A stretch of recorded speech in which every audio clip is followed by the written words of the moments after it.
الله نحمده ونصلي على رسوله الكريم أما بعد فأعوذ بالله من الشيطان الرجيم بسم الله الرحمن الرحيم رب اشرح لي صدري ويسر لي أمري واحلل عقدة من لساني يفقهوا قولي سورہ الانعام آیت نمبر 158 سے انشاءاللہ کرتے ہیں۔ الحمدللہ آج اس کا آخری لیسن ہوگا۔ بسم اللہ الرحمن الرحیم۔ هل ينظرون إلا أن تأتيهم الملائكة أو يأتي ربك أو يأتي بعض آيات ربك يوم يأتي بعض آيات ربك لا ينفع نفسا إيمانها لم تكن آمنت من قبل أو كسبت في إيمانها خيرا قل انتظروا إنا منتظرون۔ حل نہیں ینظرون وہ انتظار کرتے الا مگر ان کے تأتیہم آئیں ان کے پاس الملائکۃ فرشتے او یأتیا یا آ جائے ربک تیرا رب۔ اچھا، حل کا ترجمہ کیا ہوتا ہے، لیکن اگر اسی لائن میں اس کے بعد الا آ رہا ہو تو حل کا ترجمہ نہیں میں پلٹ جاتا ہے، ٹھیک ہے، جو ہم یہاں پہ دیکھ رہے ہیں۔ او یا یأتیا آ جائیں بعض آیاتی بعض آیتیں، بعض نشانیاں ربی کا تیرے رب کی، یوم جس دن یأتی آ گئیں بعض آیات ربی کا تیرے رب کی بعض نشانیاں، لا ینفع نہ نفع دے گا نفسن کسی بھی جان کو، ایمانہا اس کا ایمان، لم تکن جو نہ تھا وہ آمنت ایمان لایا من قبل اس سے پہلے، او کسبت یا اس نے کمایا فی ایمانہا اپنے ایمان میں، خیرن کسی نیکی کو، قل کہہ دیجئے انتظروا انتظار کرو، انا بے شک ہم منتظرون انتظار کرنے والے ہیں۔ تو یہاں پر آپ کو یاد ہوگا کہ ہم پڑھ رہے تھے کہ اس صورت میں جیسے حجت ان پر تمام ہو رہی ہے اور مشرکین مکہ رسول صلی اللہ علیہ وآلہ وسلم سے بار بار آیات کا مطالبہ کر رہے تھے، اور یہ نہیں تھا کہ آیتیں اتری نہیں تھیں، نشانیاں تھیں، اور نشانیاں تو ویسے ہی اللہ سبحانہ وتعالیٰ نے انسان کے اپنے نفس میں، کائنات میں رکھ دی ہیں، اور پھر قرآن کی آیات بھی اتر رہی تھیں، لیکن یہ ماننے والے نہیں تھے تو معجزات کی طرف اشارہ کرتے تھے کہ کوئی بڑی نشانی ہمیں دکھاؤ، اور حتیٰ کہ شک قمر اور ایسے واقعات بھی ان کے سامنے ہوئے، لیکن اس کے باوجود وہ نہیں مانے۔ تو فرمایا اب یہاں پر یہ جا رہا ہے، یعنی ایک طرح کی حجت تمام کی جا رہی ہے کہ یہ تو بس اسی بات کا انتظار کر رہے ہیں کہ اب فرشتے آ جائیں ان کے پاس، او یا ربو کا یہاں تیرا رب آ جائے، یا تیرے رب کی بعض آیتیں آ جائیں، یعنی نشانیاں آ جائیں۔ تو یہاں پر دراصل اب فرشتے کب اترتے ہیں؟ ایک تو موت کے وقت اترتے ہیں، ٹھیک ہے، اسی طرح فرشتے ہی عذاب لے کر آتے ہیں، جو جن عذابوں کی ان کو دھمکی دی جاتی تھی وہ ظاہر ہے فرشتوں کے ذریعے ہی آئیں گے۔ اور یہاں پھر یہ اشارہ ہے او یاتی ربو کا کہ قیامت کا دن جس دن اللہ سبحانہ وتعالیٰ جلوہ افروز ہوں گے اور فرشتے آپ کے عرش کو اٹھائے ہوئے ہوں گے، ٹھیک ہے، تو یعنی فرشتے آ جائیں گے اور تیرا رب آ جائے گا، یعنی وہ چیزیں جو غیب میں ہیں جن پر ایمان لانا آج کی دنیا زندگی میں ضروری ہے، وہ جب سامنے آ جائیں گے تو ظاہر ہے اس وقت تو کوئی ایمان لانا فائدہ نہیں دے گا۔ تو یعنی یہ کہا جا رہا ہے کہ یہ ماننے والے نہیں ہیں کہ اب اسی دن کا انتظار کر رہے ہیں کہ جس چیز کا ان کو ڈرایا جا رہا ہے وہی سامنے آ جائے، یا پھر تیرے رب کی بعض آیتیں آ جائیں ان کے سامنے، اور وہ بعض آیات کیا ہیں؟ وہی قیامت کی نشانیاں ہی ہیں کہ قیامت کی نشانیاں دیکھ کر ہی مانیں گے، لیکن جان رکھو کہ یوم یاتی بعض آیات ربی کا، کہ جس دن بعض نشانیاں تیرے رب کی آ جائیں گی، لا ینفع نفسا ایمانھا، تو اس دن کسی نفس کو اس کا ایمان فائدہ نہ دے گا، لم تکن آمنت من قبل، جو کہ اس سے پہلے ایمان نہیں لایا تھا، یا اس نے اپنا ایمان تو لے آیا تھا لیکن او کسبت فی ایمانھا خیرا، اس نے اپنے ایمان میں کوئی نیکی نہیں کمائی تھی، ٹھیک ہے۔ تو اب آپ یہاں پر آپ یہ دیکھیں کہ جیسے موت کا ذکر ہو رہا نا، تو انفرادی طور پر تو انسان کے لیے توبہ کا وقت کب تک ہے کہ جب تک کہ نزا کا وقت شروع نہ ہو جائے، یعنی جان کنی کی جو حالت ہے وہ جب تک اگر شروع نہیں ہوتی تو پھر اس وقت ایمان قبول ہے، لیکن اس کے بعد جب انسان موت کے فرشتوں کو سامنے دیکھ لیتا ہے تو پھر اس انفرادی طور پر یعنی سمجھیں کہ پھر اس وقت بھی اس کی ہے توبہ قبول نہیں ہوتی۔ اسی طرح جو بڑی نشانیوں کی بات کی جا رہی ہے کہ وہ دراصل قرب قیامت کی نشانیاں ہیں، اور اس میں ہم جانتے ہیں کہ دو طرح کی نشانیاں، قیامت صغریٰ ہیں چھوٹی نشانیاں، قیامت کبریٰ ہیں بڑی نشانیاں۔ تو قیامت صغریٰ میں تو یہ ہے نا کہ چھوٹی چھوٹی نشانیاں انسان کو جھٹکے لگتے رہتے ہیں تو وہ بہت سے لوگ پلٹ آتے ہیں تو اس وقت تو توبہ قبول ہو جاتی ہے، لیکن جب قیامت کبریٰ آ جائے گی، بعد آیات ربی کا لا ینفع نفسا ایمانها، تو قیامت یعنی جو کبریٰ اس کی نشانیاں ہیں اس پر توبہ قبول نہیں ہوگی۔ اور کبریٰ نشانیاں کون سی ہیں؟ 10 طرح کی ہیں۔ سورج کا مغرب کی طرف سے نکلنا، زمین سے دابت الارض کا برآمد ہونا، یعنی زمین کا جانور برآمد ہوگا اور اس وقت جو مومن ہوگا اس کو بھی وہ داغ دے دے گا، یعنی نشان لگا دے گا اس پر، اور جو کافر ہوگا اس پر بھی وہ نشان لگا دے گا۔ یعنی اس کے ظاہر ہونے پر اگر کوئی یہ کہنا شروع کر دے کہ میں ایمان لایا تو اسے مومن کا ٹیگ نہیں ملے گا، ٹھیک ہے۔ اسی طرح جیسے سورج اگر مغرب سے نکل آئے اور کوئی کہے کہ میں ایمان لایا تو کوئی فائدہ نہیں ہوگا۔ اسی طرح تیسری بڑی نشانی یاجوج ماجوج کا ظاہر ہونا، دجال کا ظہور ہے، عیسیٰ علیہ السلام کا نزول ہے، دخان ہے۔ اسی طرح ساتویں آٹھویں نویں نشانی ہے کہ 3 طرف سے خسف یعنی زمین میں دھنسائے جانے کے واقعات ہوں گے۔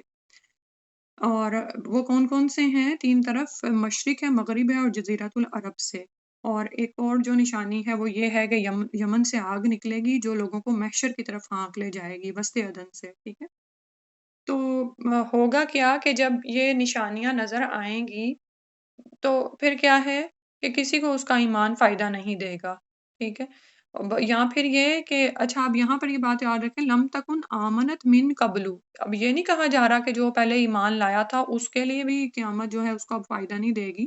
ہم جانتے ہیں کہ اشرار پر قیامت قائم ہوگی، لیکن جو پہلے سے مومن ہیں ان پر یہ کوئی نقصان نہیں دے گی۔ یا پھر یہ کہ کوئی شخص غفلت کرتا رہا، مومن ایمان تو لے آیا لیکن غفلت کرتا رہا اپنے ایمان میں، اس نے کوئی نیکی ہی نہیں کمائی، کوئی عمل ہی نہیں کر کے دکھایا،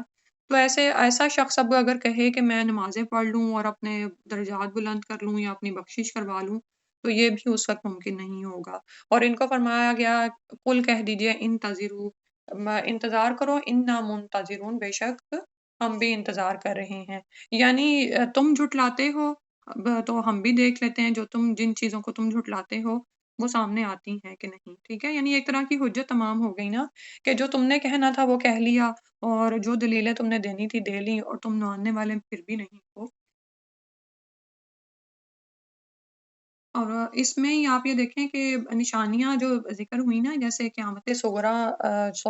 صغریٰ نشانی ہے، اس کی علامات صغریٰ ہیں اور اسی طرح علامات کبریٰ ہیں۔ تو صغریٰ نشانیاں دیکھیں ہوتا کیا ہے کہ جب انسان کے سامنے کوئی نشانی آتی ہے نا، اب یہاں پر ضروری نہیں ہے قیامت کی نشانی ہو، بعض اوقات کیا ہوتا ہے کہ انسان دنیا میں ڈوبا ہوا ہوتا ہے، دنیا کی حرص ہوتی ہے اس کو، وہ اس کی زینت کی طرف ہر وقت متوجہ رہتا ہے اور پھر اس میں آگے سے آگے بڑھتا چلا جاتا ہے، ٹھیک ہے۔ لیکن ایک دم سے اس کی زندگی میں کوئی حادثہ آتا ہے، کسی موت کو وہ اپنے سامنے دیکھتا ہے، کسی اپنے پیارے کو جاتے ہوئے دیکھتا ہے، تو پھر کیا ہوتا ہے؟ وہ اس پر اثر ہوتا ہے اس بات کا، ٹھیک ہے۔ تو اسی طرح اب یہاں پر جو نشانیوں کا ذکر ہے تو اس میں آپ یہ دیکھیں کہ ہم دیکھیں کہ جب اللہ سبحانہ وتعالیٰ ہمیں کوئی ایسی چیز دکھا کر وہ یعنی ڈراتے ہیں یا ہم تھوڑا سا اس میں رک جاتے ہیں اپنی زندگی میں ہی جیسے، تو کیا ہم پر اثر ہوتا ہے؟ کیونکہ بہت سارے لوگ ہیں جو کہ اپنے ہی پیاروں کی موت پر دین کی طرف آ جاتے ہیں، ٹھیک ہے۔ یعنی وہ چیزیں جن کا پہلے یقین نہیں ہوتا، یعنی آپ نے بھی ایسے بہت سارے واقعات سنے ہوں گے، اور مجھے یاد ہے کہ میں بھی ایک ایسی ہی محفل میں گئی جہاں پر موت ہی واقع ہوئی تھی کسی کی، تو وہ دلوں کو پلٹ دیتی ہیں یہ چیزیں کہ اچھا یہ اس کی حقیقت ہے، یہ زندگی کی حقیقت ہے جس کے پیچھے ہم بھاگ رہے ہیں۔ اسی طرح آپ یہ دیکھیں کہ مشرکین عرب کا کیا حال تھا کہ اللہ کے علاوہ سارے معبودوں کو پکارتے تھے، لیکن جب کشتی میں ڈوبنے لگتے تو ہر طرف سے کوئی بھی ان کو مدد نظر نہ آتی تو پھر اللہ کو ہی پکارتے، اللہ کے لیے اپنے دین کو خالص کر لیتے۔ اسی طرح اگلے دن ہی میں سن رہی تھی کہ خاتون بتا رہی تھی کہ وہ قبرستان میں تھی تو ان کو کہیں سے نا آواز آنا شروع ہو گئی۔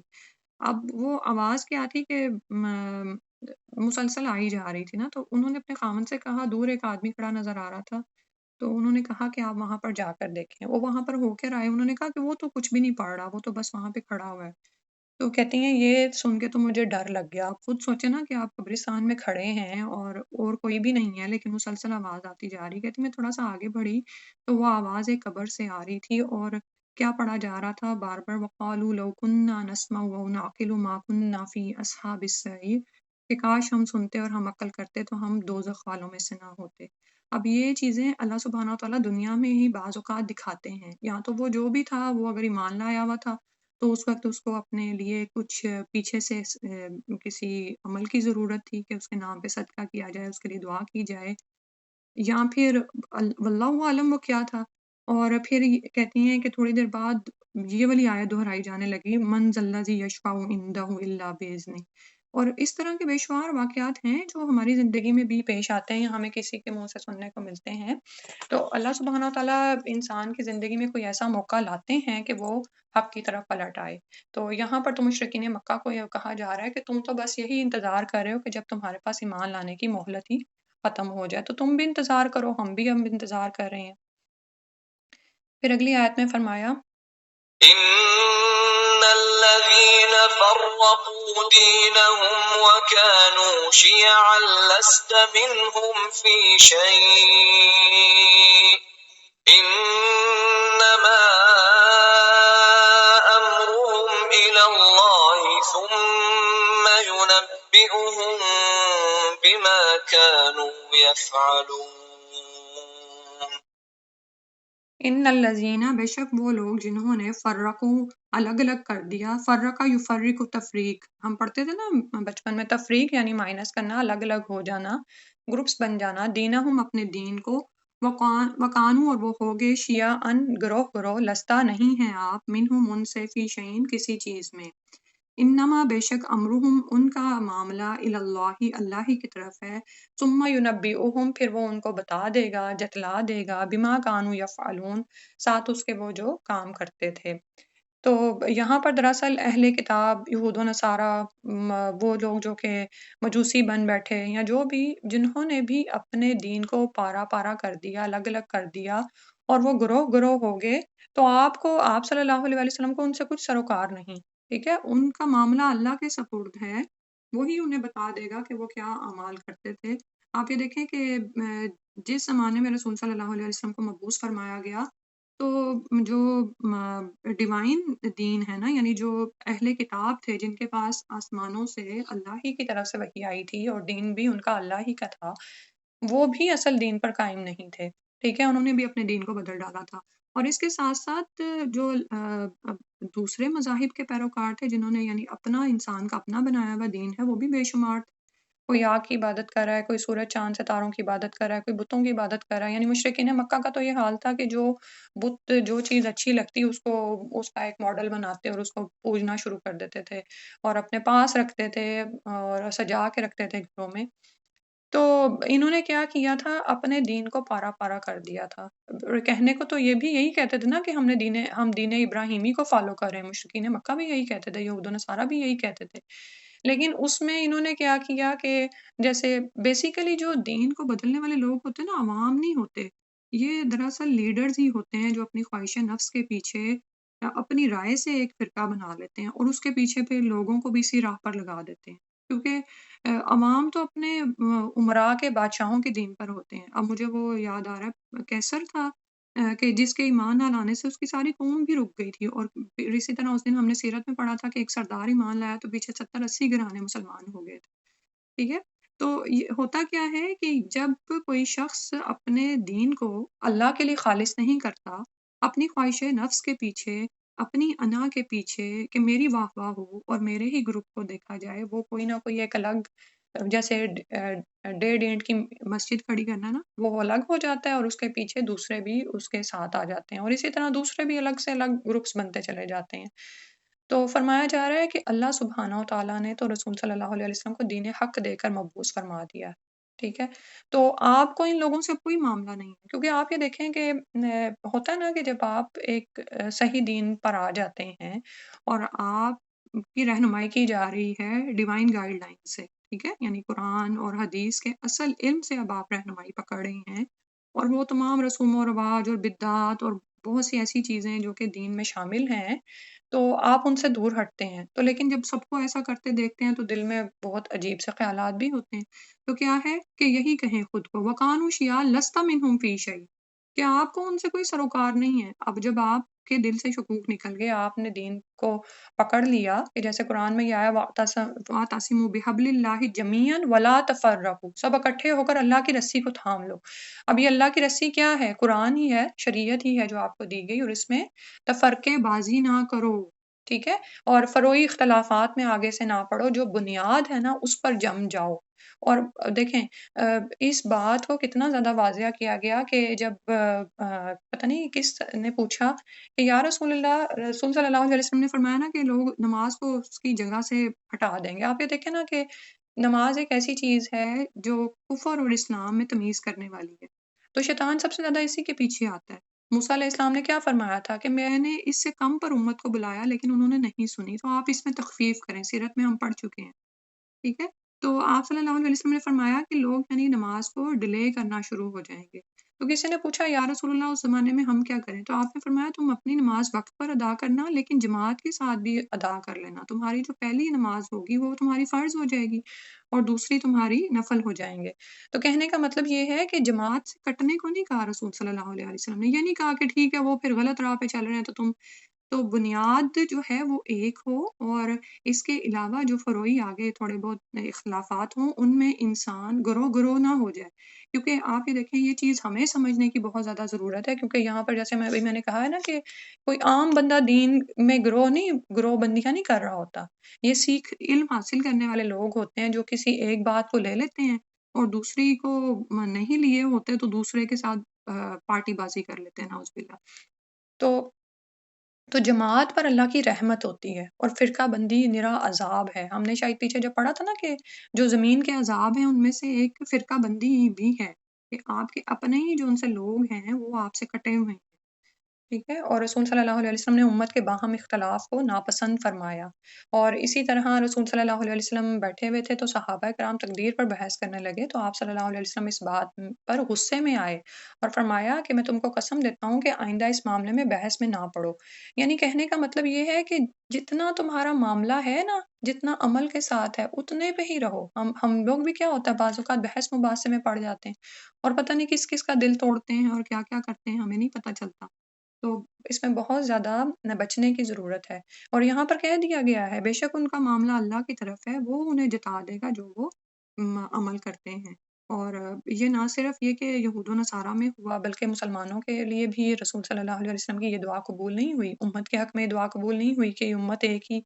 وہ جماعت میں رہے گی، بلکہ فرقے بن گئے۔ لیکن اب ہمارا کام کیا ہے کہ اپنے اخلاق پر توجہ دیں، ٹھیک ہے؟ اور جو تو عقائد ہیں نا، جو بنیادی عقائد ہیں اہل سنت والجماعت کے، ان کو تھامے رکھیں، اور اس کے علاوہ جو تھوڑے بہت اختلافات، دیکھیں اختلافات بھی حسن ہوتے ہیں نا، اگر آپ ایک پیٹرن پہ چلتے چلے جائیں اور وہ تو کوئی زندگی نہیں ہے، ٹھیک ہے؟ اسی طرح ہوتا ہے نا کہ کوئی بھی کلاس جب آپ لے رہے ہوتے ہیں، دنیا کا علم بھی جب آپ حاصل کر رہے ہوتے ہیں تو بعض اوقات کوئی اسٹوڈنٹ ہی ایسا کوشچن کرتا ہے جس سے نئی نئی راہیں کھلتی ہیں، ٹھیک ہے؟ اس وقت تو نہیں ہم کہتے کہ نہیں تم کیوں اختلاف کر رہے ہو، لیکن دین کے معاملے میں ہم اسی طرح کر رہے ہوتے ہیں۔ تو بعض اوقات کیا ہوتا ہے کہ ایک ہی حدیث کو لیتے ہوئے بہت سے جو لوگ ہیں وہ اپنی سوچ سے اور بھی کچھ طرح سے سوچ رہے ہوتے ہیں، ٹھیک ہے؟ اللہ سبحانہ وتعالیٰ نے مختلف طرح کی فطرت بنائی ہے انسان کی، تو پھر کیا کرنا ہے کہ بہت زیادہ چھان بین قرید میں اور دوسروں سے جنگ میں نہ پڑے، اور ایسا پتہ ہے کب ہوتا ہے؟ یہیں پر جو بتا دیا گیا فرقوا دینہم، یہ لوگ جو اپنے دین کو فرقہ فرقہ کر لیتے ہیں وہ اس لیے کرتے ہیں کہ ان کی نظر دین کی سربلندی پہ نہیں رہتی، وہ اپنے دین کو اللہ کے لیے خالص نہیں کر رہے ہوتے، شیطان ان کو تکبر میں ڈال دیتا ہے کہ نہیں نہیں تم بڑے ہو، تمہاری بات سنی جائے، اب تم یہاں پر جیت کے ہی اٹھو، ٹھیک ہے؟ تو اللہ سبحانہ وتعالیٰ ہمیں اس چیز سے بچائے، کیونکہ آپ یہ دیکھیں کہ اللہ کے طرف ہی ہیں تمام معاملات، اللہ سے سچے ہو جائیں، ٹھیک ہے؟ کہ وہ جتا دے گا جو بھی وہ افعال کریں، اور جو ہم کر رہے ہیں وہ بھی تو اللہ کی نظر میں ہے۔ پھر اگلی آیت میں فرمایا من جاء بالحسنة فله عشر أمثالها ومن جاء بالسيئة فلا يجزى إلا مثلها وهم لا يظلمون۔ من جو کوئی جا لایا بالحسنتی نیکی کو، اب جا کا مطلب ہوتا ہے آیا، بالحسنتی نیکی کے ساتھ، تو اس لیے جا کا مطلب لایا میں پلٹ جاتا ہے۔ فلاح تو اس کے لیے اشرو 10 امثالہ اس کی مثل ہے، یعنی مانند اس کے ہی نیکیاں یعنی اجر و ثواب ہے۔ ومن اور جو کوئی جا لایا بالسیئاتی برائی کو، ایک برائی کو، ٹھیک ہے، ایک برائی کہاں سے نظر آ رہی ہے؟ یہ جو تا ہے نا اس کی وجہ سے کہ ایک برائی کو، فلا تو نہیں، یجزا وہ بدلہ دیا جائے گا، الا مگر مثلہا مانند اسی کے، وہم لا یظلمون اور وہ ظلم نہیں کیے جائیں گے۔ تو یہاں پر جو ہے اب یہ دیکھیں پیچھے جو بات ہو رہی تھی فرقہ فرقہ اور یہ سب کچھ نا، تو یہاں پر اللہ سبحانہ و تعالیٰ نے قرآن میں کتنا خوبصورت انداز رکھا ہے نا، کہ جب کوئی چیز آپ پہ بوجھ پڑی ہوتی ہے نا تو ساتھ ہی خوشخبریاں بھی سنا دی جاتی ہیں، ٹھیک ہے۔ پیچھے ابھی یہ بھی بات ہو رہی تھی کہ یعنی یہ مشرکین مکہ نہیں مانتے اور ان پر عذاب اور یہ انتظار کریں اب، تو یہاں پر فرمایا کہ جب کوئی ایمان لے آتا ہے اور ایک نیکی بھی وہ کر لیتا ہے تو اس کے لیے سبحان اللہ اس کے مثل 10 گنا ہے، یعنی اتنا زیادہ اجر و ثواب ہے۔ اور اس کے برعکس اگر کوئی ایک برائی کرتا ہے تو اس کو اس کے مانند ایک برائی کا ہی بدلہ دیا جائے گا، وَهُمْ لَا يُظْلَمُونَ اور وہ ظلم نہیں کیے جائیں گے، کسی بھی طرح کا کچھ ظلم نہیں ہوگا۔ یعنی اللہ سبحانہ و تعالیٰ ہمارے اعمال کے بارے میں جانتے ہیں، بعض اوقات شیطان ہمیں یہ کہتا ہے کہ نہیں وہ فلاں کو تو پتہ نہیں کہ تم کیسی ہو، تو انسان عبادت میں ریاکاری شروع کر دیتا ہے۔ نہیں، ہمیں کیا ضرورت ہے جب اللہ سبحانہ و تعالیٰ پر ہمارا ایمان ہے کہ اللہ سبحانہ و تعالیٰ انصاف کے ساتھ ترازو کو قائم کریں گے، تو پھر کوئی عمل کہیں چھپا بھی ہوگا نا، تو ہماری نیت جو بھی ہے کسی چیز کے پیچھے، وہ بھی سب کچھ اللہ سبحانہ و تعالیٰ کے سامنے ظاہر ہے، اور وہاں پر ذرہ برابر بھی ظلم نہیں کیا جائے گا، ٹھیک ہے۔ اور پھر اب یہ دیکھیں کہ حسنہ جو ہے نیکی، اور خاص طور پر جو اللہ کی راہ میں کی جاتی ہے نا، فی سبیل اللہ جو معاملہ کیا جاتا ہے، فی سبیل اللہ خرچ کیا جاتا ہے، وقت لگایا جاتا ہے، اور اسی طرح اللہ کے لیے دین کو خالص کرتے ہوئے جو ہم سوشل ورک بھی کرتے ہیں یا جو بھی ہم کام کر رہے ہوتے ہیں یا احسان کی روش اختیار کرتے ہیں، تو بہت زیادہ اللہ کے ہاں سب اجر و ثواب ہے۔ اور کیا ہے کہ ایک نیکی کا بدلہ 10 گنا تک دیا جاتا ہے، اور پھر اس کے بعد جیسے ہم جانتے ہیں فی سبیل اللہ خرچ کرنے تک 700 گنا تک اجر و ثواب ہے۔ اور یہ جو ہے چینج وغیرہ کیوں ہے کہ کسی پہ 10 نیکیوں کا ثواب ہے، کسی پہ اس طرح، اور یہ بھی ہم جانتے ہیں کہ اللہ کی راہ میں اگر کھجور کا ایک ٹکڑا بھی صدقہ کیا جائے تو احد پہاڑ کے برابر ہو جائے وہ، تو اس کے پیچھے کیا کچھ دیکھا جا رہا ہوتا ہے؟ عمل کرنے والے کی نیت، اس کا خلوص، اس کا حسن، یعنی وہ محسن ہے، متقی ہے، اور اس کی کیفیت کیا ہے۔ یعنی ایک شخص ہے کہ بہت غریب ہے، جیسے کسی غزوہ میں ایسے ہی ہوا تھا نا کہ کسی صحابی نے رات کو جو ہے محنت کی اور لا کے کھجور کی کچھ تھوڑی سی ردی کھجوریں لا کے کھجوروں کے ڈھیر پر رکھ دی، ٹھیک ہے۔ تو اللہ سبحانہ تعالیٰ جانتے ہیں کہ ان کی نیت کیا تھی، سبحان اللہ۔ حالانکہ منافقین نے کہا کہ دیکھو یہ اتنی سی کھجوروں سے جہاد کرنے چلے، تو اللہ سبحانہ تعالیٰ تو سب کی نیتوں کو بھی جانتے ہیں، دلوں کے بھید جانتے ہیں۔ اور پھر یہ کہ نیتوں کے ساتھ ساتھ اس وقت انسان کس کیفیت سے گزر رہا ہے، غنی ہے کہ وہ غریب ہے، اس وقت کس حالت میں ہے، ٹھیک ہے۔ تو اس کے حساب سے یہ اجر و ثواب بڑھتا چلا جائے گا، ٹھیک ہے۔ لیکن آپ یہ دیکھیں کہ ایسی باتیں ہم کتنی دفعہ سنتے ہیں نا۔ اب یہ دیکھیں یہاں پر یہ جو کہا جا رہا ہے نا کہ برائی کا بدلہ ایک ہی برائی ہے، نیکی کے تو ارادے پر بھی نیکی لکھ لی جاتی ہے، اور جب انسان اس کو کر لیتا ہے تو اشرو امثالہ اس کی مانند 10 گنا اس کو ملتا ہے۔ اور برائی کے ارادے پر فرشتے کو حکم نہیں ہے کہ وہ برائی کو لکھ لے، حتیٰ کہ وہ اس کو کر گزرے تو ایک ہی برائی لکھی جاتی ہے،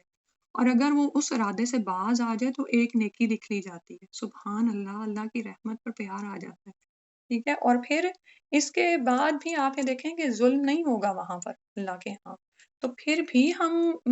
جو ہیں وہ گناہ کرتے ہیں یا کیا کچھ ہم کر رہے ہوتے ہیں، اور اللہ پر وہ یعنی ایمان نہیں لاتے۔ بعض اوقات کیا ہوتا ہے کہ انسان بہت زیادہ ڈپریشن کی حالت میں اس وجہ سے چلا جاتا ہے کہ میرے سے عمل نہیں ہو پا رہا، ٹھیک ہے۔ تو یہ بھی شیطان کی طرف سے ہی ہوتا ہے، اللہ تعالیٰ کی رحمت تو اس کے غضب پر حاوی ہے، لیکن کیا ہے کہ ہمارا علم کم ہے، اور پھر کیا ہوتا ہے کہ جب اعمال کی فضیلت اور وہ سب کچھ نہیں پتہ ہوتا تو عمل بھی گھٹتا چلا جاتا ہے، ٹھیک ہے۔ تو اس کے لیے ضروری ہے کہ ہم اپنے ایمان کو مضبوط کریں، اور بار بار اللہ سبحانہ تعالیٰ کی ہدایت کی باتیں سنیں، تاکہ نہ صرف یہ کہ ہمارا علم پختہ ہو بلکہ اس پر ہمیں عمل کرنے کی بھی استقامت ملے۔ پھر اگلی آیت میں فرمایا قل إنني هداني ربي إلى صراط مستقيم دينا قيما ملة إبراهيم حنيفا وما كان من المشركين تو فرمایا کہہ دیجئے اننی بے شک میں ہدایت دی مجھ کو ربی میرے رب نے الی صراط مستقیم سیدھے راستے کی طرف، دینن ایک دین قیمم جو بالکل درست ہے، ملتا جو طریقہ ہے ابراہیم علیہ السلام کا، حنیفاً جو یکسو تھے یعنی ایک ہی طرف ہو گئے تھے، انہوں نے اپنے دین کو اللہ کے لیے خالص کر لیا تھا۔ وما کان من المشرکین، اب اتنا کہنا بھی کافی تھا کہ ایک سیدھے دین پر تھے اور حنیف تھے، لیکن ساتھ ہی فرمایا مشرکین میں سے نہیں تھے، کیونکہ اور یہاں پر خاص طور پر دین ابراہیمی کی مثال کیوں دی گئی؟ جیسے بھی میں نے بتایا نا کہ رسول صلی اللہ علیہ وسلم کے ارد جو بھی مذاہب تھے، یہود و نصارہ ہیں یا مشرکین ہیں، ان سب نے اپنے دین کو بدل لیا تھا، لیکن یہود و نصارہ کا حال یہ تھا کہ خود کو دین ابراہیمی کا پیروکار کہتے۔ اسی طرح اہل عرب بھی یہی کرتے تھے، مشرکین مکہ بھی خود کو ابراہیمی دین پر ہی بتاتے تھے، یعنی یہ جو حج میں انہوں نے نئے نئے طریقے نکالے ہوئے تھے، یا اسی طرح حاجیوں کو جو بھی وہ خدمات وغیرہ کرتے یا مناسک حج ادا کرتے یا اور بھی بے شمار چیزیں، تو اس کو وہ یعنی یہی سمجھتے تھے کہ یہ دین ہی کا حصہ ہے، نعوذ باللہ۔ تو فرمایا گیا کہ ابراہیم علیہ السلام کی بات کرتے ہو، وہ تو دراصل کس پر تھے، یعنی مثال دی جا رہی ہے، کیونکہ شروع میں تو رسول صلی اللہ علیہ وسلم کو کہا گیا نا کہ تمہیں جو شریعت دی گئی ہے نا، ان کو کہہ دو کہ میں بھی سیدھے راستے پہ ہوں، میرے رب نے مجھے سیدھے راستے کی طرف رہنمائی کی، اور یہ وہی راستہ ہے جو کہ ابراہیم علیہ السلام کی ملت تھی، ٹھیک ہے۔ اب یہاں پہ تو ابراہیم علیہ السلام کا ذکر آیا نا، لیکن یاد رکھیں کہ آدم علیہ السلام سے لے کر رسول صلی اللہ علیہ وسلم تک ایک ہی دین اسلام اتارا گیا، جو توحید کا خالص توحید کا دین ہے، کہ اپنے دین کو، اپنی جان کو اللہ کے لیے خالص کر دو، ٹھیک ہے۔ اور یہاں پر مثال کے لیے ابراہیم علیہ السلام کی مثال دی گئی، جیسے پیچھے ہم نے سورہ البقرہ میں بھی پڑھ چکے ہیں، وَمَن يَرْغَبُ عَن مِّلَّةِ إِبْرَاهِيمَ حنیفا وَمَا كَانَ مِنَ الْمُشْرِكِينَ، کہ جو کوئی ملت ابراہیمی سے منہ پھیر لے، تو ابراہیم علیہ السلام تو حنیف تھے اور وہ مشرکین میں سے نہیں تھے۔ تو اب یہاں پر سارے ہر طرح کے شرک کا رد کیا جا رہا ہے اور سیدھے راستے کی طرف رہنمائی کی جا رہی ہے، اور وہ کیا ہے کہ اپنے دین کو اللہ کے لیے خالص کر لیں، حنیف ہو جائیں، یکسو ہو جائیں۔ اب اس کا مطلب حنیف ہونے کا مطلب یہ نہیں کہ آپ دنیا کو چھوڑ دیں، راہب بننے کا مطلب نہیں ہے، بلکہ ہر وقت اللہ سبحانہ و تعالیٰ کا ہی خیال ہو، ٹھیک ہے، کیونکہ جیسے اگلی آیت میں فرمایا جا رہا ہے قل إن صلاتي ونسكي ومحياي ومماتي لله رب العالمين لا شريك له وبذلك أمرت وأنا أول المسلمين کل کہہ دیجئے انا صلاتی، بے شک میری نماز، و نسکی اور میری قربانی، و محیایا اور میری زندگی، و مماتی اور میری موت، یعنی میرا جینا مرنا للہ اللہ ہی کے لیے ہے، رب العالمین جو تمام جہانوں کا رب ہے۔ رسول صلی اللہ علیہ وسلم سے کہا گیا کہ ان سے کہہ دیجئے کہ میرا تو ہر عمل، میری نماز یعنی عبادت، سب کچھ میرا، کیونکہ نماز میں کیا ہوتا ہے کہ جب آپ دل اللہ کی طرف متوجہ کرتے ہیں تو اپنے چہرے کو بھی اللہ کی طرف متوجہ کر دیتے ہیں، اور یہی حالت انسان سے مطلوب ہے 24 گھنٹے، کیونکہ ہم تو اللہ کے غلام ہیں نا، ایاک نعبد و ایاک نستعین، ہر وقت اللہ ہی سے جڑتے ہیں، تو وہ رب العالمین کے لیے ہی ہے۔ نسکی میری قربانی، یعنی جس طرح بھی اب نسک میں جو ہے نا مناسک حج بھی آتا ہے، ٹھیک ہے، اور خاص طور پر اس میں ذبح بھی آتا ہے، اور آپ یہ دیکھیں کہ جو بھی مناسک حج یا عبادت ہیں تو دین و عبادت سب کچھ نسک میں شامل ہو سکتا ہے۔ تو خاص طور پر اگر قربانی ہو تو آپ یہ دیکھیں کہ ہم دیکھیں کہ ہماری قربانی کس کے لیے ہے، جیسے رسول صلی اللہ علیہ وسلم کا حکم دیا گیا سورہ الکوثر میں فَصَلِّ لِرَبِّکَ وَانْحَرْ۔ تو اب نماز یا قربانی، اب مشرکین مکہ کیا کرتے تھے کہ اپنے بتوں کے ذریعے اللہ کا قرب چاہنے کو قربانیاں بھی بتوں کے نام پر کرتے تھے، تو اس چیز کے سے منع کیا جا رہا ہے کہ اپنے دین کو اللہ کے لیے جب آپ خالص کریں تو آپ کی نماز، قربانی، آپ کا جینا، آپ کا مرنا۔ اب جینے میں کیا شامل ہے؟ وہ تمام چیزیں جو ہمیں سکھائی گئی ہیں، ٹھیک ہے؟ کہ جو بھی احکامات شریعت نے اتارے ہیں انہیں من تسلیم کیا جائے، ان کے سامنے سر جھکا دیا جائے، ٹھیک ہے؟ کہ میری زندگی ہی یہی ہے۔ اگر ارد گرد رسومات، بدعات، کچھ بھی چیزیں نظر آتی ہیں، اس کو چیک کریں کہ میں ابھی تک کیا ان میں پھنسی ہوئی ہوں، کہ میں آ گئی ہوں اللہ رب العالمین کی طرف اپنے دین کو خالص کرتے ہوئے، ٹھیک ہے؟ تو یہی آپ کا جینا ہے، کیونکہ جینے میں کیا شامل ہے؟ خاص طور پر کیا ہوتا ہے کہ ہم چھوٹے چھوٹے واقعات میں یا چھوٹی جو ہوتی ہیں چیزیں اس میں تو فالو کر رہے ہوتے ہیں سنتوں کو بڑے، لیکن جو ہی ہماری زندگی میں کوئی بڑا واقعہ پیش آتا ہے، کوئی نکاح کی رسم ہے، کوئی فوت ہو گیا ہے، کوئی بچے کی پیدائش ہے، تو اس وقت دیکھا کریں کہ کیا میرا جینا ہے اللہ سبحانہ و تعالیٰ کی خوشی کے لیے، اس کی رضا کے لیے یا لوگوں کی رضا کے لیے ہے، کہ کیا یہ شریعت کے مطابق ہے جو عمل بھی میں کر رہی ہوں، چھوٹا بڑا جو بھی عمل میں کر رہی ہوں، اور یہی متقی ہونے کا نام ہے نا، یعنی احسان کی روش یہی ہے کہ انسان سیدھے راہ پر رہے، اللہ سے ڈرتے ہوئے اللہ کی شریعت کی پیروی کرے، اللہ کی اتاری ہوئی شریعت کی پیروی کرے اور نافرمانی سے بچ جائے، ٹھیک ہے؟ وہ مماتی اور میرا مرنا بھی، سبحان اللہ، یہ بھی اگر نصیب ہو جائے کہ لا الہ الا اللہ پر ہی موت آئے، جیسے یعقوب علیہ السلام نے اپنے بیٹوں کو یہی وصیت کی تھی نا کہ مرنا تو مسلمان ہی مرنا، تو کیا ہماری بھی ایسی وصیتیں ہیں اپنے بچوں کو کہ وہ اپنی نسلوں کے لیے کون سا دین ٹرانسفر کریں گے اور خود کس حالت پر ان کی موت آئے گی؟ یا پھر ہماری وصیت یہی ہوتی ہے کہ فلاں جگہ پہ میرا ایک پلاٹ ہے اور فلاں میرے ڈالرز ہیں اور فلاں میرے کاروبار کو کچھ نہ ہونے دینا، فلاں نعوذ باللہ من ذالک۔ تو جب ہم نے جب زندگی کی حقیقت کو پہچان لیا، ہماری زندگی میں ہر ایک کی زندگی میں کوئی نہ کوئی نشانیاں آتی ہیں نا ایسی، اور جب ہم اس پر جم گئے اور دنیا کی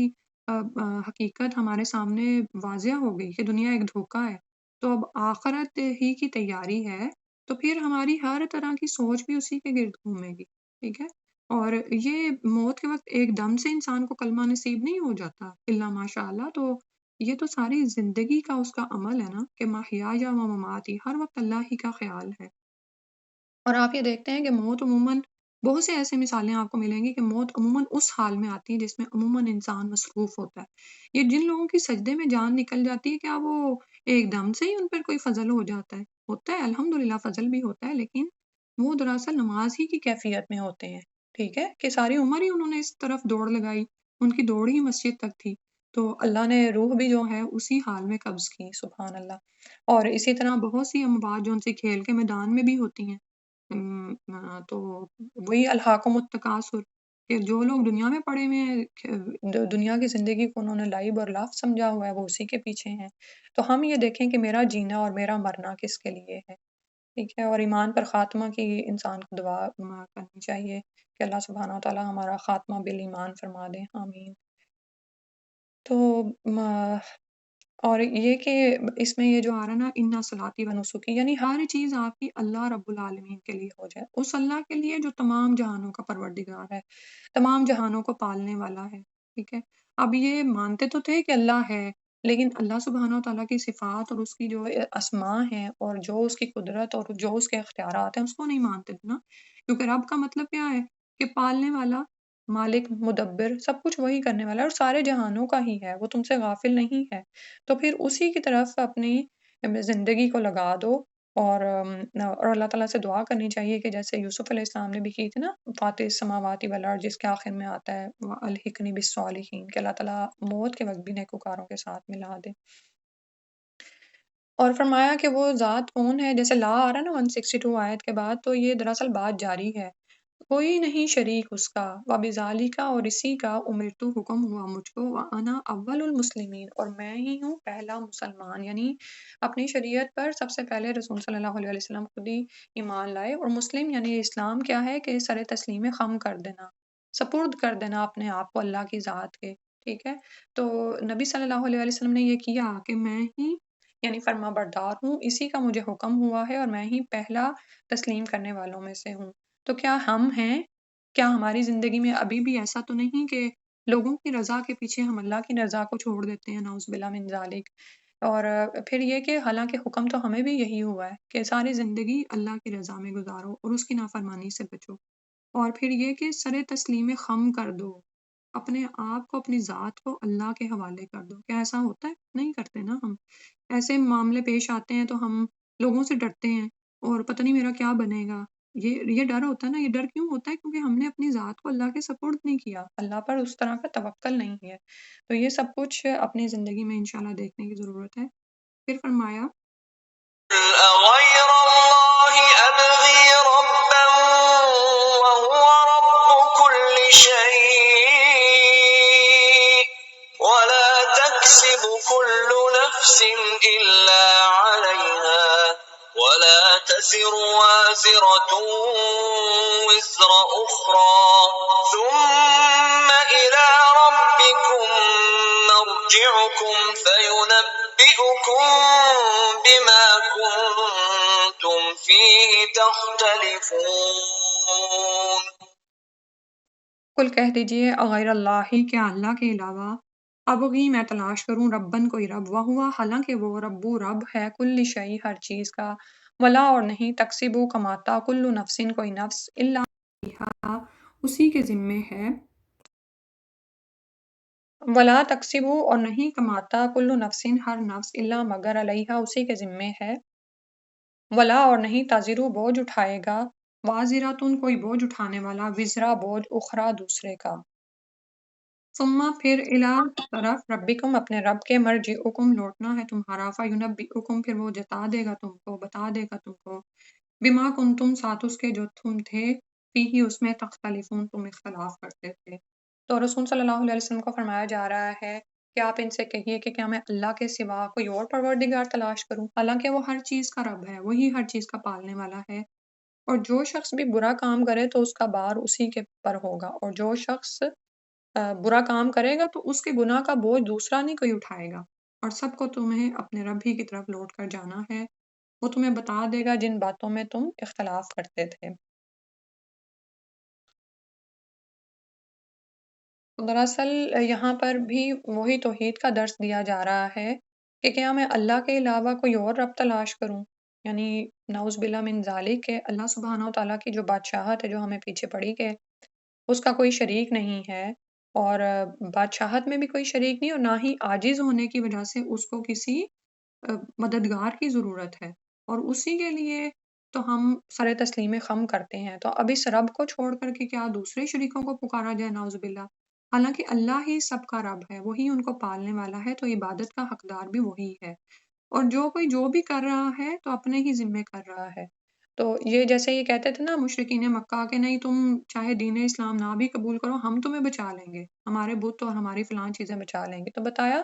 کہ کوئی وہاں پر بوجھ اٹھانے والا کسی دوسرے کا بوجھ نہیں اٹھائے گا۔ استغفر اللہ، حالت وہاں پر یہ ہوگی کہ ماں بھی اپنے بچوں سے کا گناہ کا بوجھ اٹھانے سے انکار کر دے گی۔ آپ یہ دیکھیں کہ آج کیا ہوتا ہے کہ بچہ اگر کھانا نہیں کھاتا، بلکہ چھوٹا بچہ کیا بڑے بھی ہو جائیں تو اگر کھانا یا کچھ نہ کھایا ہو تو ماں کو کیسے بے چینی لگی ہوتی ہے، لیکن وہاں پر ایسا کچھ نہیں ہوگا۔ خاوند اپنے بیٹے سے، اپنی اہلیہ سے بھاگے گا، سب ایک دوسرے سے دور جائیں گے کہ کوئی مجھ سے میری نیکی نہ لے لے، تو اور کوئی کسی دوسرے کا بوجھ نہیں اٹھائے گا۔ یہ صرف لوگوں کے بنائے ہوئے وہ نعوذ باللہ عقائد ہیں یا گمان ہیں ان کے جو انہوں نے اس میں ڈال دیے ہیں لوگوں کے ذہنوں میں کہ نہیں تمہیں میرا عمل بچا لے گا، نہیں میں تمہارے لیے یہ کر گزروں گی، نعوذ باللہ من ذالک، تو ایسا کچھ بھی نہیں ہوگا۔ تمہیں تمہارے رب کی طرف ہی لوٹنا ہے، وہ تمہیں بتا دے گا جن معاملات میں تم اختلاف کرتے تھے، یعنی جو بھی تم کر رہے تھے۔ اور اس میں بھی ہمارے لیے کتنی ڈرنے کی بات ہے کہ جب ہم بعض اوقات اپنی انا کی وجہ سے کسی چیز پر جم جاتے ہیں تو اور کسی حق بات کا انکار کر دیتے ہیں، تو وہاں پر دیکھا کریں کہ کیا ہمیں یہ بھول جاتا ہے کہ ہم نے اللہ کے سامنے حاضر ہونا ہے، اور اللہ تعالیٰ کے سامنے تو سارا ڈیٹا موجود ہے، وہ سب کچھ سامنے آ جائے گا، منہوں پر مہر لگ جائے گی، زبانیں گواہی دیں گی انسان کے خلاف، ہاتھ بولیں گے، پاؤں گواہی دیں گے، تو جن معاملات میں بھی انسان اختلاف کرتا تھا اور جو بھی وہ کچھ کر رہا تھا دنیا میں، سب اس کے سامنے آخرت کے دن آ جائے گا۔ پھر فرمایا وهو الذي جعلكم خلائف الأرض ورفع بعضكم فوق بعض درجات ليبلوكم فيما آتاكم إن ربك سريع العقاب وإنه لغفور رحيم. وَهُوَ اور وہی ہے الذی وہ ذات جعلکم جس نے بنایا تم کو خلائف الارض زمین کے جانشین ورفع اور بلند کیا بعدکم تم میں سے بعض کو فوق بعض اوپر بعض کے درجات میں لیبلوکم تاکہ تمہاری آزمائش کرے تمہیں آزمائے فیما آتاکم ان چیزوں میں جو اس نے تمہیں عطا کی ان ربک بے شک رب تمہارا سریع العقاب جلد دینے والا ہے سزا وَإِنَّهُ اور بے شک وہ لغفور الرحیم ضرور بخشنے والا رحم کرنے والا ہے. تو اللہ سبحانہ و تعالیٰ ہی وہ ذات ہے جس نے تم کو زمین کے خلیفہ بنایا. خلیفہ ہوتا ہے ایک کے بعد دوسرا آنے والا، ٹھیک ہے، یعنی جانشینی کرنے والا، یعنی پہلے کوئی انسان تھا پھر دوسرے ہوئے پھر اگلے سے اگلے، اس طرح سے سلسلہ چل رہا ہے، ٹھیک ہے. تو تمہیں آزمایا جا رہا ہے، یعنی تم سے پہلے بھی کتنی قومیں گزر گئیں تو ان کی آزمائش ہوئی، اور دیکھو مشرکین مکہ ان لوگوں کا کیا حال ہوا. اسی طرح اب تم زمین میں جانشین ہو، تم کو دیکھا جا رہا ہے کہ تم کیا کرتے ہو، اور تم میں سے بعض کے درجات بعض پر بلند کر دیے. وہ کیوں کیے؟ زمین کا نظام چلانے کے لیے، اور یہ کہ تمہیں آزمائش ہو تمہاری جو اس نے تمہیں عطا کیا ہے. آپ دنیا میں دیکھتے ہیں کہ یہ چیزیں ہمیں سامنے نظر آتی ہیں، لیکن اس میں بھی ہم یہ نہیں سوچتے کہ یہ کوئی آزمائش ہو رہی ہے ہماری. وہ بھی ہم کیا کرتے ہیں کہ جیسے کسی دوسرے سے اچھی گاڑی ہمارے پاس ہے تو شیطان ہماری گردن میں یعنی پکڑاؤ پیدا کر دیتا ہے کہ دیکھا میرے پاس. اور آج کل تو لوگ یا بچے جو ہیں برانڈز اور ان چیزوں کے پیچھے کتنے زیادہ دیوانے ہیں، حالانکہ یہ چیزیں اللہ سبحانہ و تعالیٰ اگر عطا کرتے ہیں تو کس لیے کہ تمہاری آزمائش ہو، کیونکہ دنیا تو امتحان گاہ ہے، یہ کوئی فخر جتانے کی جگہ تو نہیں ہے. یہ تو دراصل تمہارا امتحان ہو رہا ہے. تھوڑا یا کم جس کو جتنا ملا ہے وہ کس لیے؟ اس کا امتحان لینے کے لیے. مختلف لوگوں کو مختلف درجات دیے گئے ہیں، کسی کا سبارڈینیٹ کر دیا، کسی کو اس کا سپروائزر کر دیا. ہر طرف ہی یہ معاملہ ہے. یعنی ہر کوئی ہی رائی ہے نا کہ اس کی رعایا موجود ہے، لیکن وہ اس بات پر بجائے پریشان ہونے کے کہ مجھ سے اس رعایا کی نگرانی کا سوال ہوگا، وہ اس بات پر فخر محسوس کرتا ہے. جیسے ماں ہی کا معاملہ ہے، والدین ہیں، تو مشرکین مکہ کا کیا حال تھا؟ اولاد کی کثرت پر فخر کرتے تھے، حالانکہ انہیں تو نگران ٹھہرایا گیا ہے اولاد کا. یعنی تو کلکم رائن، تم میں سے ہر کوئی جو ہے وہ نگران ہے، اور ہر ایک سے اس کی رعیت کے بارے میں سوال کیا جائے گا. تو ماں اگر بچوں پر نگران ہے، یا اسی طرح آپ کے گھر میں جو لوگ رہتے ہیں اگر آپ ان پر حاکمیت رکھتے ہیں، یعنی تو پھر آپ سے اس کا سوال بھی ہے کہ بھئی ان کو کن راہ پہ لگایا، ان کو کیا کیا، ان کے ساتھ کیا معاملہ کیا. تو یہ تو سب کچھ امتحان ہو رہا ہے. اور وہی لوگ جو اس میں ناکام ہو جائیں گے تو یاد رکھو کہ اللہ کی سزا تیزی سے آتی ہے، سرعت سے آنے والی. یعنی یہ نہ سوچو کہ اگر ابھی آئی نہیں ہے تو پتہ نہیں یہ سچ بھی ہے کہ نہیں، نعوذ باللہ. ٹھیک ہے، جلد پکڑ ہونے والی ہے مشرکین مکہ اگر تم باز نہیں آؤ گے. کیونکہ مشرکین مکہ کا بھی یہی حال تھا نا کہ نبی صلی اللہ علیہ وسلم کو کیا کچھ کہتے تھے، اور پھر یہ کہ اسی پر ہی یہ قرآن اترنا تھا، یہ بستیوں کے سرداروں پر کیوں نہیں اترا. آج یہی ہمارا حال ہے. ہم لوگوں کا جو کسی بھی انسان کی قدر و قیمت ہے اس کا اندازہ ہم اس کے شکلوں سے، اس کے لباس سے، اس کے حال حلیے سے کرتے ہیں. ٹھیک ہے، اس کے پاس کرنسی کتنی ہے، بینک بیلنس کتنا ہے، اور کوئی بیچارہ ایک وہ ہے جس کو لوگ پوچھتے بھی نہیں ہیں، اور وہ آتا ہے اور وہ چلا جاتا ہے اور اس کے آنے کا پتہ بھی نہیں چلتا. ٹھیک ہے، تو اللہ سبحانہ و تعالیٰ تمہارے دلوں کو دیکھتا ہے اور تمہارے اعمال کو دیکھتا ہے. یہی آزمائش ہو رہی ہے. اور اگر اس میں کوئی کامیاب نہیں ہوتا تو یہ نہ سمجھے کہ اگر اس میں کوئی کامیاب نہیں ہوتا اور پکڑ نہیں آ رہی تو یہ نہ سمجھے کہ اللہ تعالیٰ غافل ہے. اللہ تعالیٰ تو جلد حساب لینے والے ہیں، لیکن جو پلٹ آئے، توبہ کر لے، گناہوں کی معافی مانگ لے، تو ان کے لیے اللہ تعالیٰ بہت زیادہ بخشنے والے، رحم کرنے والے ہیں. اور یہاں پر یہ جو آ رہا نا کہ تم میں سے بعض پر درجات بلند کی ہے، ٹھیک ہے، تو آپ یہ دیکھیں کہ ہر طرح کی چیزیں ہمیں مختلف طرح کی ملی ہوئی ہیں. جسمانی ہے، روحانی ہے، ذہنی قوت ہے، جذباتی قوت ہے، ہر ایک کی طرح طرح کی ہے. اسی طرح تو کوئی امن میں ہے تو کوئی خوف میں ہے، کسی کا رزق زیادہ ہے، کسی کا کم ہے، کسی کا اخلاق اچھا ہے، کسی کا کم اچھا ہے، کوئی کسی طرح سے غصے میں آ جاتا ہے، کوئی کسی طرح. تو بعض اوقات کچھ لوگوں کی شکلیں بڑی خوبصورت بنائی گئی ہیں اور کچھ کی ذرا ان سے کم ہے. بنایا تو سب کچھ اللہ سبحانہ و تعالیٰ نہیں ہے، لیکن یہ ہے کہ کچھ خلقت بھی ڈفرینٹ ہے لوگوں کی. یعنی مختلف درجات میں تم کو دیا گیا سب کچھ، اور نعمتیں سب کے پاس ہی دی ہیں، اتاری گئیں، اور اب اسی میں تمہارا امتحان ہے۔ اللہ سبحانہ وتعالیٰ ہم سے آسان حساب لے اور ہمیں عمل کی توفیق عطا فرما دے، آمین یا رب العالمین۔